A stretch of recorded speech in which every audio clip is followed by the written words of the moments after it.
सबसे पहले तो आप क्या कंफर्टेबल हैं बात करने में, सारी चीज़ें जो आपके पास्ट में हुआ वो हमें बताने में? ज़रूर ज़रूर मैं कंफर्टेबल हूँ। जो कुछ मेरे साथ हुई है इसके बारे में बोलने के लिए मैं कंफर्टेबल हूँ, जिससे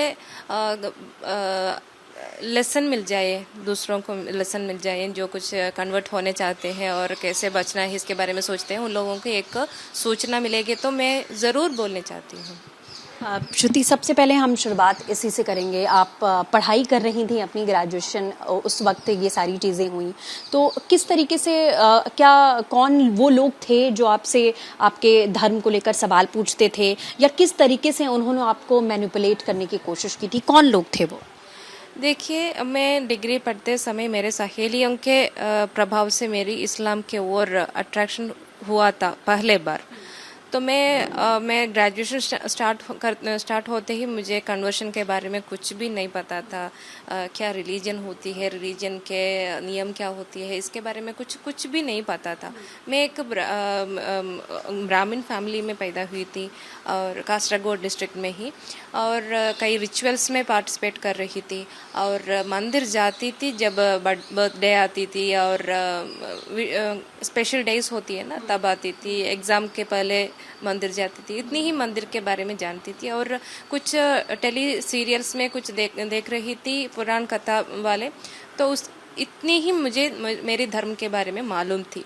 मैं ऐसे सुनकर बढ़ रही थी कि हम ब्राह्मण हैं, हम हिंदू हैं, ऐसे करके नहीं सुना हूँ बचपन से ही। मगर बचपन से ही मुझे बहुत ज़्यादा सवाल आती थी मन में कि हमारा ये देवता संकल्प के ऐसे क्यों होते हैं, हम क्यों पैदा हुए हैं, ये जन्म का मतलब क्या होती है, इसके ऐसे करके बहुत ज़्यादा बचपन के सोच होती है ना, वो इसी तरह सोच आती थी। और I was thinking in that way, I was asking questions also.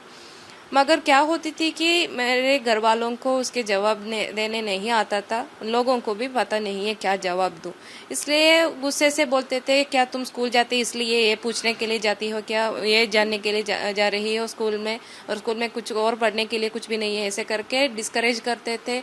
तो उनको गलत मैं ना कर सकती हूँ, क्योंकि उन लोगों को पता नहीं है कि क्या बोलूँ करके।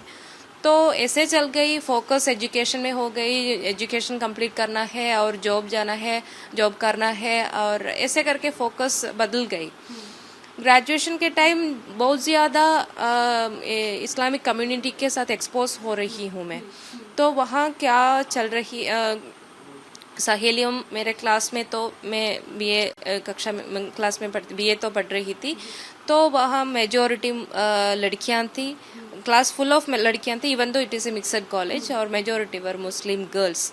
आई was mingling with the lots of Muslim girls, because मेरे सामने के बेंच में और सब लोग मुस्लिम लड़कियाँ थी, तो मेरा मिंगलिंग तो ज़्यादा मुस्लिम लड़कियों थे भी हो। तो वो मतलब क्या आपको लगा कि क्या वो इस तरीके के बच्चों को या इस तरीके की लड़कियों को खोजते थे जिन्हें अपने धर्म के बारे में ज़्यादा पता नहीं है, या वो टटोल लेते थे, या वो आपके धर्म से रिलेटेड क्या क्या क्वेश्चंस करते थे, फेस्टिवल को लेके या देवी देवताओं को लेके, कुछ ऐसे क्वेश्चनिंग?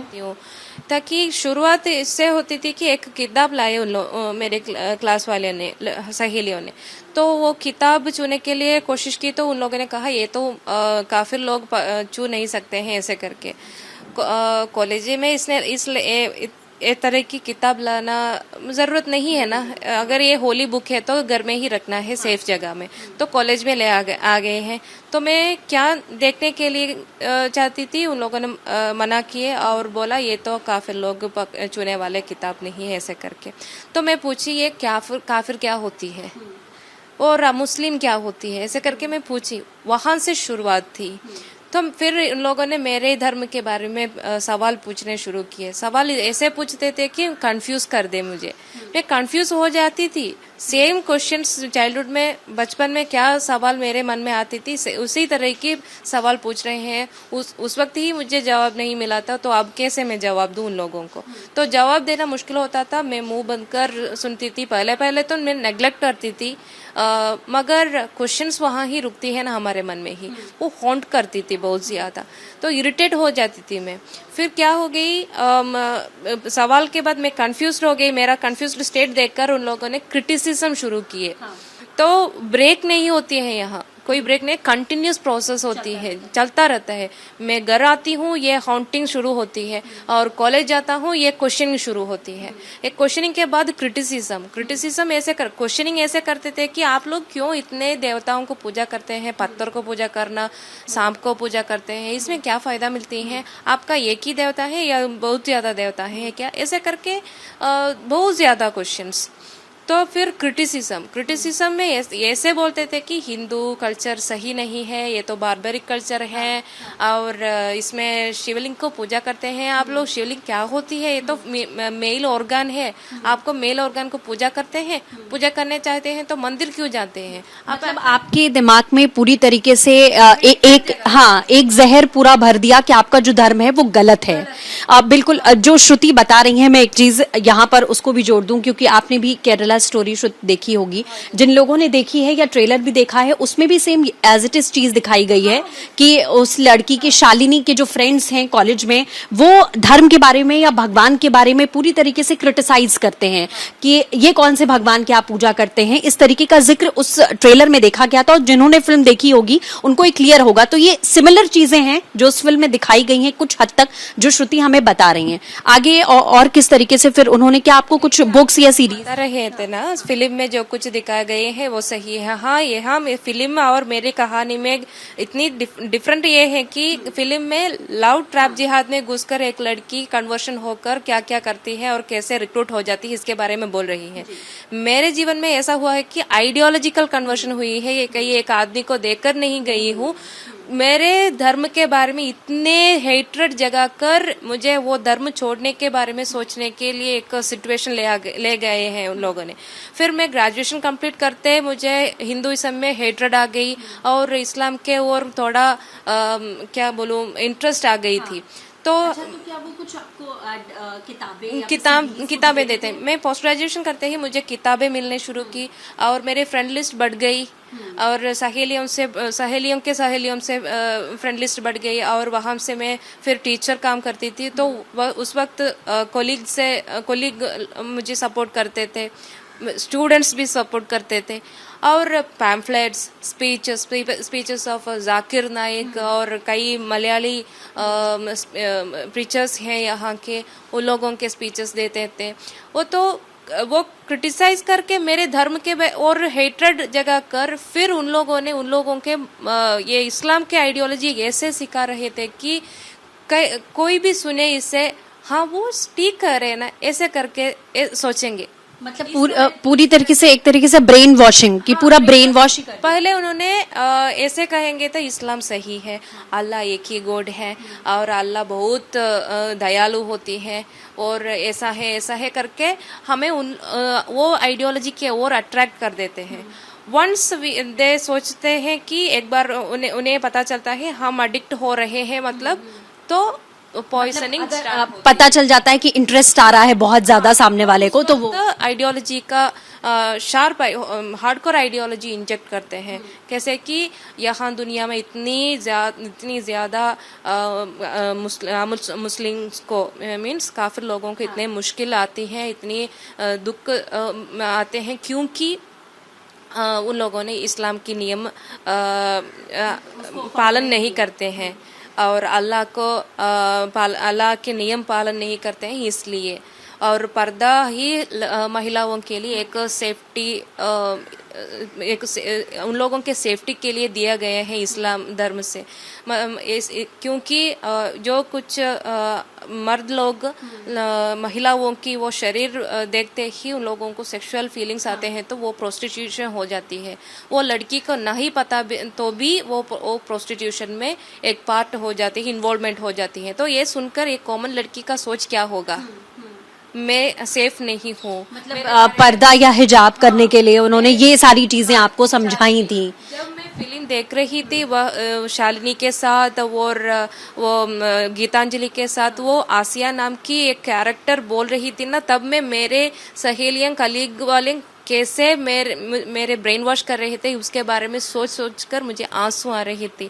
जो आसपास के लोग बैठे थे उन लोगों को पता है मैं कैसे आंसू भरकर आंसू वाइप कर रहे थे, कि मुझे ऐसा एहसास कर रहे थे कि मेरी कथा ही वहाँ चल रही है, कैसा ब्रेन वॉश हो रही है इसके बारे में। तो एक बात सही है कि यहाँ एक ब्रेन वॉशिंग सिस्टम चल रही है, ये ट्रूथ है। इस ब्रेन वॉशिंग सिस्टम चलाने के लिए कई तरह के ways they are searching, they are implementing different ways for that. Love trap जिहाद भी हो रही है यहाँ। मैं खुद इसकी एक विटनेस हूँ। मैं कन्वर्शन के लिए पोन्नानी गई थी। पोन्नानी में केरला मलप्पुरम में पोन्नानी में एक कन्वर्शन सेंटर है, वहाँ मैं कन्वर्शन के लिए गई थी। वहाँ कन्वर्शन के लिए मेरे साथ 65 विमेन थी। 65 में मतलब सिर्फ हिंदू लड़कियां थी या किसी और धर्म की? हिंदी। मेरे याद सही है तो 2 ही क्रिश्चियन लड़कियां थी उस वक्त। उनमें से एक लव अफेयर के वजह से आई थी और एक लव अफेयर के बारे में कुछ नहीं बोली थी, वो तो रिलीजन के इंटरेस्ट में आई थी। मैं और मेरे साथ एक 5 लड़कियां इंटरेस्ट इंक्लूडिंग मी। अच्छा श्रुति, क्या कुछ अलग स्टेट की भी लड़कियां थी उसमें, सिर्फ मतलब केरला छोड़ के, या अलग? एक रिलीजन देकर आई है एक क्रिश्चियन लड़की, वो तो कर्नाटका से आई थी। तो फिर मेरे साथ इंक्लूडिंग मी 5 लड़कियां लगभग रिलीजन देकर आई थी, बाकी सब मेजोरिटी लड़कियां, और 4 और 5 ओल्ड एज विमेन भी थे वहाँ, वो भी थे, और मेजोरिटी टीनेज उम्र के लड़कियां थी। और उन लड़कियों को लव अफेयर था और लवर्स के घर वालों के लिए कन्वर्ट होने के लिए यहाँ आई थी। मैं खुद देखी हूँ, बात की हूँ उन लोगों से, क्या है आपका कहानी, इसके बारे में मैं पूछी हूँ और उन लोगों ने बताई गई थी। और इतने अभिमान से, इतने proudly they were speaking that एक लड़की आई थी मैं ज्वाइन करने के 2 दिन बाद। उससे मैं देखी नहीं थी ना, इसलिए मैं पूछी न्यू एडमिशन है क्या। वो बोल रही थी नहीं, मैं पहले ही थी यहाँ, मगर मेरे पापा मामा कंप्लेंट किए थे, हेबियस फाइल किए थे, तो मैं कोर्ट गई थी। उससे बाद क्या हुआ मैं पूछे तो वो बताई थी। मैं बोली कोर्ट में मेरी इक्का मतलब वो जान कहते हैं हिंदी में, मेरी जान के साथ जाना है, लवर के साथ जाना है और मम्मी पापा के साथ ना जाना है, ऐसे बोली। उन लोगों ने वापस गए, रो रहे थे। मुझे कोई प्रॉब्लम नहीं है, मैं तो जान के साथ आने चाहती हूँ, इसलिए मैं आ गई, ऐसे करके proudly she was speaking about that. जिस तरीके से आपने बताया कि फैमिली जाहिर है परेशान होती है, जब आप कन्वर्जन में गए होगे आपकी फैमिली भी परेशान हुई होगी, तो मतलब एक तरीके से आपको ब्रेन वॉशिंग के साथ, अपने धर्म को के प्रति नेगेटिविटी के साथ, पेरेंट्स से भी अपनी फैमिली अटैचमेंट आपका पूरा खत्म हो जाता है, काइंड ऑफ कि हमें कोई फर्क नहीं पड़ता, या हम अब इस तरीके से पत्थर के बन चुके हैं कि हमें सिर्फ वो धर्म चाहिए बस। एक देखिए, एक आदमी कन्वर्शन हो रही है, वो तो इधर इट इज लेडी और मैन, हुएवर, कन्वर्शन होकर एक आइडियोलॉजी सही नहीं है ये सोचकर दूसरे एक आइडियोलॉजी एक्सेप्ट करते हैं, तो मैन ही होना चाहिए ना, ह्यूमन ही होना चाहिए। कैसे एक ह्यूमैनिटी ही चल रही है यहाँ। कन्वर्शन होते ही फैमिली के ओर हेट्रेड बढ़ती है और हिंदुइज्म के ओर हेट्रेड बढ़ती है, और सोसाइटी में जो कुछ काम गलत होती है वो करने के लिए आगे आ रहे हैं, मोटिवेट कर रहे हैं। देखिए, मैं इस्लाम के वो मतांतता में कुछ भी कर सकती थी। मैं मेरे अपा अम्मा से गलत तरह से बात की हूँ, गुस्से से बात की हूँ, अम्मा को मारती थी मैं, एक बार मारी थी मैं, और टेंपल जाकर वहाँ थूकती थी, स्पिट करती थी और गालियाँ देती थी शिवलिंग को देखकर। इतनी गालियाँ देती थी कि मुझे अब भी सोचकर मैं क्यों ऐसे कर रही थी, ऐसे सोच रही हूँ। अब तो मैं इससे मैं ऐसा एक संदर्भ मेरे जीवन में हुआ, इससे मैं ऐसा नहीं सोच रही हूँ, गिल्टी फील है अंदर में, मगर मैं इसके लिए प्रायश्चित भी कर रही हूँ। अच्छा, मैं आपसे ये भी जानना चाहूंगी कि उन लोगों ने जिस तरीके से आपका ब्रेन वॉश करने की कोशिश की, क्या कॉलेज में और भी लड़कियां थीं जिनके साथ वो ऐसी बातें करते थे, जो आपके कॉलेज में या आपके क्लास में अगर आपको याद हो, जिनको वो इस तरीके से मोटिवेट करने की कोशिश करते थे कि आपका धर्म पूरी तरीके से गलत है? या आपको लगता है कि मतलब कोई एक गैंग था जो सिर्फ इसी पर्पज से काम करता था कि हमें लड़कियों का ब्रेन वॉश करना है और उनको कन्वर्जन करवाना है? देखिए, मेरे कॉलेज टाइम के बारे में बहुत ज़्यादा मुझे ये बता नहीं सकते हैं कि मेरे तरह कई और लड़कियां इन लोग के चक्कर में घुस गई हैं या नहीं, मुझे तो इसके बारे में पता नहीं है। मगर एक बात सही है कि जब मैं स्कूल में पढ़ाती थी तो मेरी एक 6th स्टैंडर्ड स्टूडेंट मुझसे ये कहा था, मैं इसलिए नहीं इस्लाम एक्सेप्ट की है, मगर वो एक लड़का 6th स्टैंडर्ड लड़का मुझसे ये बोल रहा था कि टीचर आप हमारे धर्म को और आइए, आप इस्लाम के ओर आ जाइए, मैं मेरे पापा से बोलकर आपको 7 लाख रुपए देंगे। अच्छा, ये 6 स्टैंडर्ड का बच्चा लड़का बोल रही है। कितने साल का रहा होगा? 6th स्टैंडर्ड बोलने तो कितना उम्र होगा, 10-12 साल का होगा। और एक 4th स्टैंडर्ड लड़की मुझसे ये से बोल रही थी कि आप कितनी सुंदर दिखती है टीचर, आप हमारे धर्म की ओर आ जाइए। क्यों हिंदू होकर सुंदर नहीं होना है? इसमें क्या गलत होती है? मेरे ये एग्जाम्पल देकर मैं ये कहना चाहती हूँ कि कितनी रिलीजियस पॉइजन इंजेक्ट कर रहे हैं इतनी मासूम सी उम्र से ही, जिन्हें कुछ पता ही नहीं है, अभी ना इस्लाम के बारे में पता होगा ना हिंदुज्म के बारे में। हाँ, ऐसे बोल रहे थे कोई से भी आप डरो मत, टीचर से डरो मत, मम्मी पापा से डरो मत, आप एक से डर लीजिए, अल्लाह से। हाँ, 4th स्टैंडर्ड का एक लड़का होमवर्क नहीं किए थे, तो मैं पूछा क्यों आपको डर नहीं लगते, टीचर वालों से डर नहीं लगते हैं, आप बिना होमवर्क लिख कर आए हैं?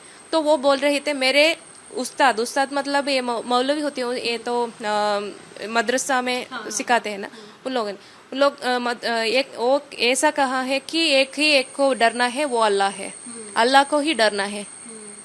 क्या रेस्पेक्ट सिखाते हैं इन लोगों ने, ये रेस्पेक्ट होती है। मतलब अपने टीचर्स से आपको नहीं डरना है, आपको सिर्फ अल्लाह से डरना है। टीचर्स से, मम्मी पापा से और कोई एल्डर्स से डरने की कोशिश डर नहीं चाहिए, प्यार से एक डर होना चाहिए ताकि गलत ना करें हमारे जीवन में।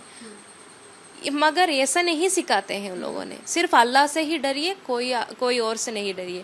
अच्छा, आपने क्या जैसे कन्वर्जन किया तो हिजाब पहनना या फिर नमाज पढ़ना या फिर कुछ उनकी भाषा में जो भी उनकी प्रेयर्स होती हैं, इसकी प्रैक्टिसेस भी आपने शुरू की थी? हाँ, मैं शुरू की थी कि मैं ये स्पीचेस और पम्फलेट्स, ये बुक्स वगैरह पढ़ती थी, सुनती थी ना, तो मुझे ऐसा एहसास हो रहा था कि मैं एक पक्का मुस्लिम वुमन होना चाहिए। तो इसलिए मेरे फ्रेंड्स भी ऐसा ही कर रहे थे, तो तुम इस्लाम फॉलो करना है तो मुझे ऐसा शहादत कलीमा ओत लेना पड़ेगा, और तुम ओत लेते हो तो तुम मुस्लिम हो जाती हो, और नमाज करना चाहिए, और तो ही इसलिए अल्लाह एक्सेप्ट करेगा। तो मैं नमाज कैसे करूं इसके बारे में किताबें में और इंटरनेट में सर्च करके मतलब डाउट उन लोगों से पूछ रहे थे जो कुछ मुझे मदद कर रहे थे। तो मुझे ऐसा एक फील था कि मैं जो कुछ सीखा हूँ वो मेरे घर वालों से बोलना है। आप लोग गलत विश्वास फॉलो कर रहे हैं, मैं एक सही विश्वास में आ गई हूँ, आप भी आना है, ऐसे करके मेरे बोलने के लिए मन आ रही थी। तो मैं नमाज से शुरू की और सब कुछ प्रैक्टिस, सब कुछ मेरे इस्लाम की ओर ही गई। मेरे ड्रेस कोड घर वालों ने देखा होगा, उनका क्या रिएक्शन? घर वालों नहीं देखा है, कुछ बदल रही है लड़की के ऊपर। हाँ, महसूस कर रहे थे, बिहेवियर में चेंजेस हो रही है, और बातचीत में भी चेंजेस हो रही है, बिंदी नहीं लगती, और टेम्पल पहले ही टेम्पल जाना मुश्किल से जाती थी और अब जा रही ही नहीं। और टेम्पल के बारे में बोलेंगे तो गुस्से से शाउट करती है, और अपा अम्मा से भी बात नहीं करती प्रॉपरली, खाना भी सही तरह से खाती नहीं है, क्योंकि काफिर लोग बनाते हैं ना खाना, इसलिए। तो मैं फिर कहने के लिए कोशिश कर रही थी, मगर मेरे सहयोगियों और उनके वजह से परिचय हुए मत के आदमी होते हैं ना, ये उस्ताद वाले और मौलवी वाले होते हैं ना, उन लोगों ने कह रहे थे कि आप घर में नहीं बोलो, अब आप बोले बताओ मत, अब बताओ। कन्वर्जन के लिए आपको जब आपने किया, जैसे जो सेंटर आपने बताया, वहां पे आपको कोई लेकर गया था अपने साथ में, आपको लेकर गया? अकेली गई थी। वहां से उन लोगों ने कहा कि आप अकेले आओगे तो यहाँ एक्सेप्ट नहीं करेगा। तो इसका मतलब मैं फिर पहचान गई कि कोई लवर्स के साथ आते हैं ना, इसलिए मैं भी मगर मेरे साथ कोई भी नहीं था। वो मैं कन्वर्शन होने के लिए जा रही हूँ, ये सुनकर मेरे सहेलियां और मेरे सहयोगियों को जो कुछ मुझे मदद कर रहे थे, उन लोगों ने मुझे चीट कर दिए। लोगों ने कहा हाँ, आगे वो आपके साथ नहीं बढ़े, बस उनका काम वहीं पे खत्म हो गया। और मैं अकेली ही वहां से गई। और कन्वर्शन सेंटर से भी उन लोगों के ऐसा सिखाते थे कि ये हमारा राष्ट्र नहीं है, एंटी नेशनल टाइप की एक आइडियोलॉजी सिखा रहे थे उन लोगों ने। तो एकदम जिहादी माइंडसेट हुई थी वहां से आते आते ही। मतलब धर्म के साथ साथ देश से भी नफरत करना वो सिखा रहे थे कि ये देश हमारा नहीं है या ये लोग हमारे नहीं, ऐसी बातें करते। हाँ, ये हमारा राष्ट्र नहीं है, ये तो काफिर लोग का राष्ट्र होती है, हिंदू का राष्ट्र है। हमें यहाँ इस्लाम फैलाना है, हमें हमारा राष्ट्र वो होती है वहाँ मोहम्मद पैदा हुए थे और उनका खबर है, ऐसे करके बोल रहे थे। मेरे मन में ऐसा, मेरे नहीं सारे लोग का मन में वो कन्वेंशन सेंटर में ऐसा एहसास हुआ होगा कि हम इस्लाम फैलाकर यहाँ से चलना है बाहर। अगर मैं इस्लाम में ही कंटिन्यू कर देती तो मैं भी जो कुछ शालिनी के जिंदगी में हुआ था, इससे कुछ वो हो सकता था। क्योंकि सही बात है, आपने कहा कि नेशनल एंटी नेशनल वो बनाने की कोशिश कर रहे थे, तो हो सकता है आगे का जो पड़ाव हो उसमें उनका मोटिव यही रहा हो जैसा उस फिल्म में दिखाया गया है। हाँ, तो एकदम इस्लाम ग्लोबल इस्लामाइजेशन करने के लिए जो कुछ करने के लिए जो कुछ ब्रेन वॉशिंग सिस्टम चल रही है यहाँ, और रिक्रूटिंग सिस्टम चल रही है, ये सब कुछ मतलब एक प्रोफेशनलिज्म की तरह ये काम हो रहा है कि ये प्रोफेशनल्स हैं कि हमें इस तरीके से लोगों का माइंड वॉश करने की एक प्रोफेशनल अप्रोच ही यहाँ चल रही है। क्या कौन कर रही है और करते हैं इस ग्लोबल इस्लामाइजेशन के लिए, ये तो एक पता चल गया है सब लोगों को, मगर कौन कौन कर रही है इसके बारे में तो ढूंढना ही पड़ेगा। तो आप लेकिन ये अब जरूर कह सकती हैं कि बहुत ह्यूज लेवल पे ये चीजें चल रही हैं, बहुत ह्यूज लेवल पे। जरूर ये ह्यूज लेवल पे ही हमारे समाज में ये कन्वर्शन के डिफरेंट टाइप की कन्वर्शन हो रही है। आपको मालूम है लव ट्रैप जिहाद होती है। लव ट्रैप जिहाद में नारकोटिक इन्वॉल्वमेंट भी होती है। अब तो मैं एक संस्था की रिप्रेजेंटेटिव हूँ, आर्ष विद्या समाजम कह के। मैं वापस आई हूँ इसी संस्था के वजह से। यहाँ के हमारे गुरुजी ये भी एक बहुत क्यूरियोसिटी है कि आप वहाँ पहुंची, वो काइंड ऑफ आप ट्रैप हो चुकी थी, आइडियोलॉजिकल कन्वर्जन आपका हो चुका था, अपने देश से नफरत या फिर अपने धर्म से नफरत आपको हो चुकी थी। लेकिन ये घर वापसी कैसे हुई? वापस क्या ऐसी चीजें थी जो आपको वापस अपने धर्म की तरफ लेकर आई? देखिए, क्योंकि ऐसा बहुत कम होता है कि एक बार ट्रैप होने के बाद में आप वापसी कर पाओ। हाँ, मैं तो वहाँ कन्वर्शन सेंटर में पढ़ रही थी ना, उस वक्त मेरे मम्मी पापा को पता चल गया मैं मिसिंग हूँ। मैं झूठ बोलकर अचानक गई थी। गाइडेंस ऐसा था, अचानक एक दिन घर से बाहर आकर कन्वर्शन सेंटर ज्वाइन कीजिए, ऐसे करके एडवाइस दे रहे थे। और ये भी एडवाइस दे रहे थे मतलब अचानक सब नॉर्मल चल रहा हो और आप अपने घर से गायब हो जाओ। और एक मौलाना था वहाँ आसपास के एक मस्जिद के, वो ऐसा बोल रहा था कि एक लेटर दिए थे, रेफरेंस लेटर ज्वाइन करने के लिए कन्वर्शन सेंटर। वो ऐसा बोल रहा था कुछ मदद आएगा, कुछ प्रॉब्लम हो जाएगा तो आप एक औरत को कॉल कर सकती हैं, वो वुमन फ्रंट से जुड़े हुए हैं। उनका नंबर भी दिया था? नंबर दिया नहीं था। वो बोल रही थी कन्वर्शन सेंटर जाके वहां से मुझे कॉल करो, तो मैं उस वक्त मैं नंबर दूंगी, वहां से तुम औरत का कॉल करो और उससे बोलो कन्वर्शन का प्रोसीजर कंप्लीट हुआ है और कुछ घर वालों पुलिस कंप्लेंट और कुछ प्रॉब्लम वो चीजें कानूनी तौर पे वो टैकल कर रहे हैं। हाँ टैकल करेगा ऐसे करके, तो ऑर्गेनाइजेशन का इन्वॉल्वमेंट भी हो रही है। तो वहां से पुलिस वालों के मदद से मेरे घर वालों वहां से लेकर आ गए।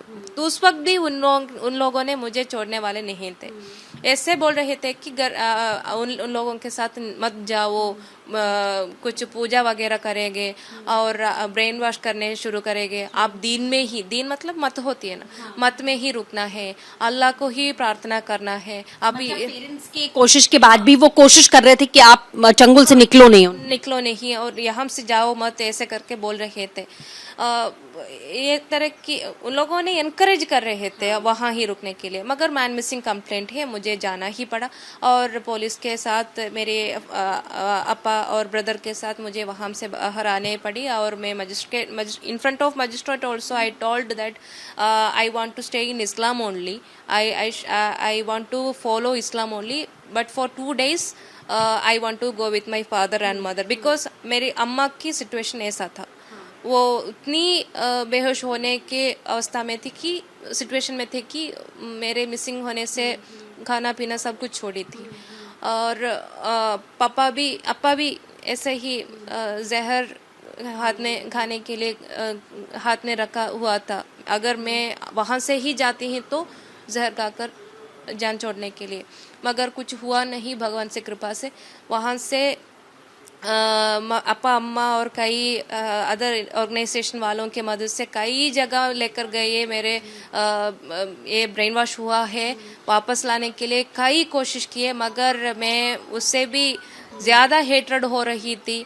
और उन लोगों ने सोचा ब्लैक मैजिक हो रही है, तो वोमिटिंग के लिए एक नेटिव हीलर के पास लेकर गए, वो तो उतनी सी उससे भी ज़्यादा हेट्रेड बढ़ गई। वहाँ से विश्व हिंदू परिषद के ऑफिस के ओर लेकर आ गए थे एर्नाकुलम में। वहाँ से एक सर ने एडवाइस किए अपा अम्मा को कि एर्नाकुलम में ही त्रिपुनितुरा नाम की एक जगह है, वहाँ एक आचार्य मनोज जी हैं, उन लोगों ने ज़्यादा लोगों को ऐसे कन्वर्शन से बाहर वापस लाए हैं। तो मुझे ऐसा लग रहा था कि अब ये काउंसलिंग वगैरह यहाँ से ही स्टॉप करना है, मुझे ये गुरुजी को ही कन्वर्ट करना है और आसानी से सब लोगों को कन्वर्ट करे, ऐसा मन आ रहा। मतलब आपके दिमाग में ये थॉट तक था कि ठीक है मैं जाऊंगी आश्रम में और मैं ही सबको कन्वर्ट कर लूंगी, मतलब कन्विंस कर लूंगी कि आप इस्लाम में कन्वर्ट हो। तो मुझे आसानी से कन्वर्ट कर सकती हूँ।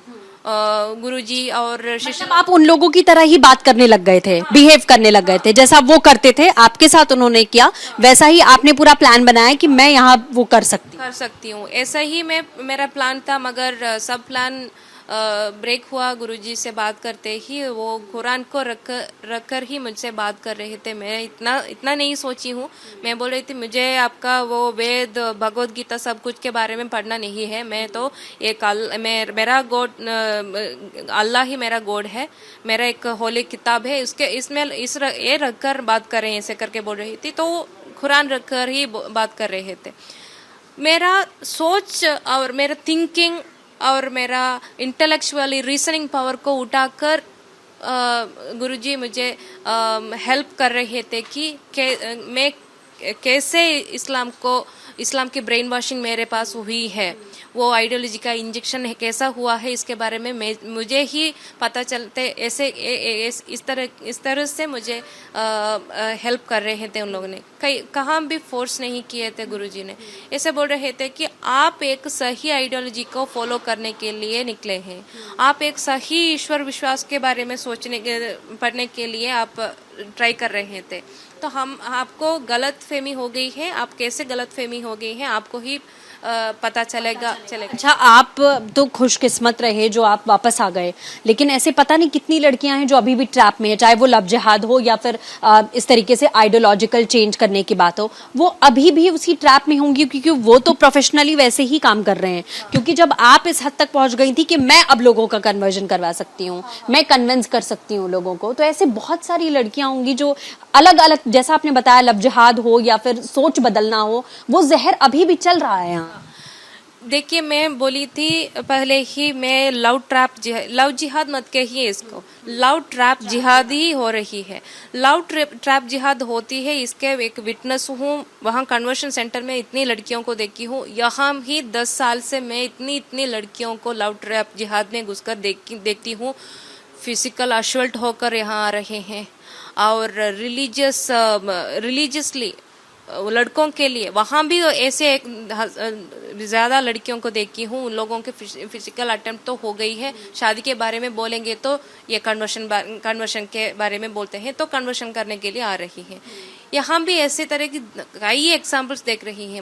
मुझे ऐसा ये सही है पता चल गए यहाँ से ही कि एक बड़ा एक कन्वर्शन स्ट्रैटेजिकल एक सिस्टमेटिक प्लानिंग करके और ऑर्गेनाइजेशनली और प्लानिंगली ये सब हो रही है।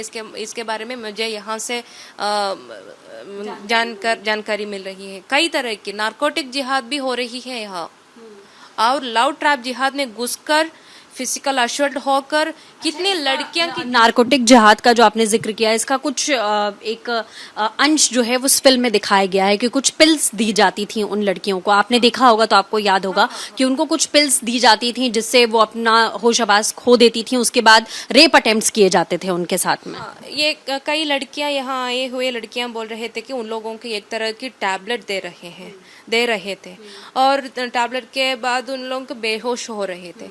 और कई लड़कियां ऐसे बोल रही थी कि उन लोगों को एक तरह की वाइट पाउडर देते थे, और तो उसे मिक्स करके तो स्मेल करने के लिए बोल रहे थे, ड्रग्स के तरह। और कई लड़कों भी आते हैं, कन्वर्शन के विक्टिम लड़कों भी होते हैं। ये सिर्फ लड़कियों को नहीं, लड़के भी ऐसे कहते थे कि उन लोगों को एक एजेंट के तरह बदलने के लिए इनडायरेक्टली उन लोगों को ये वो सामान लेकर आओ, ये सामान लेकर आओ करके वो जहाँ ये नारकोटिक्स ड्रग्स वगैरह रखते हैं वहाँ जाकर उसको लेकर आने के लिए बोलते हैं, सप्लाई करने को, प्लेयर्स बनने के लिए ग्रेजुअली इस लेकर।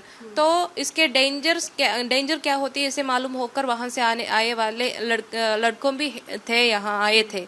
उन लोगों से भी बात हुई थी हमारी। और लड़कियों में ऐसे भी एक कहानी सुनी हुई, एक लड़की को दो साल पहले एक लड़की आई थी, हाँ, वो बोल रही थी कि एक तरह की चॉकलेट दे रहा है लड़कों ने। तो ये वो चॉकलेट गाकर ऐसा फील हो रहा था लड़कियों को कि सिर्फ उसको नहीं, कई और लड़कियों को भी दे रहे थे उन लोगों ने। तो ऐसा एहसास हो रहा कि और भी चाहिए, वो चॉकलेट की लत लग जाए। एडिक्शन तरह की एक कई चॉकलेट्स मार्केट में अवेलेबल में है, चॉकलेट खाते हैं, इतनी एडिक्शन नहीं आती है, मगर इसमें एडिक्शन आने वाली कुछ चीज डालते हैं ऐसे करके। तो इतनी बड़ा एक नेटवर्क ही इसके पीछे है। वो ढूंढना ही चाहिए कौन कर रहे हैं, कहाँ से इन लोगों को ये चीज़ मिल रहे हैं, कहाँ से ट्रेनिंग मिल रहे हैं, ये सब कुछ ढूंढकर ये सोसाइटी में दिखाना ही चाहिए। ये तो स्टॉप करना है, स्टॉप ऐसे करना है, ये गलत काम हो रही है इसे करना है, ये फिल्म को नहीं बैन इसे करना है, फिल्म को नहीं। वो तो तमिलनाडु में और बंगाल में फिल्म को बैन करने की एक न्यूज़ सुनी हूँ। मुझे ऐसा एहसास हो रही है कि हम अब आर्ष विद्या समाज में है जुड़े हैं सब लोग, हमें में 20+ ऐसे वापस आए हुए लोग हैं यहाँ के लाइफ टाइम वर्कर्स। हमें ऐसा लग रहा है कि हम विक्टिम्स के और हंसी उठाकर इन लोगों ने सपोर्ट कर रहे हैं जो कुछ ये काम कर रहे हैं। हमें ऐसा एहसास हो रही है। फिल्म बैन करने से कुछ भी नहीं चलेगा, ये सब लोग दिखाना है, इवन मुस्लिम्स भी। ये तो प्रोपेगेंडा की बात नहीं है, एजेंडा की बात नहीं है। देखिए यहाँ से हंड्रेड्स ऑफ पीपल रिक्रूट हो गए थे ISIS के ओर, है ना। तो ये हंड्रेड्स ऑफ पीपल में लोगों में बहुत ज्यादा मुस्लिम्स ही गए थे। 5 और 6 पीपल कन्वर्टेड हुए लोग थे और मेजोरिटी मुस्लिम्स थे। तो मुस्लिम्स में ही एक ग्रुप है जिन्होंने ये पॉइजनस आइडियोलॉजी सिखाते हैं। तो ये मुस्लिम लोगों को यहाँ पीसफुली रहना है तो इन्हें स्टॉप करना है। इन लोगों ने जो कुछ कर रहे हैं इसके वजह से बाकी मुसलमानों को ये सुनना पड़ती है तो आप उन लोगों से मुझे ये कहना है कि आप लोग हमारा मुंह नहीं बंद करना है, उन लोगों का काम बंद कीजिए, उन लोगों को रुका दीजिए। क्यों हमारे जो कुछ सही बोलने चाहते हैं उसको रुकना है, क्यों रुकना है? इससे क्या फायदा मिलते हैं?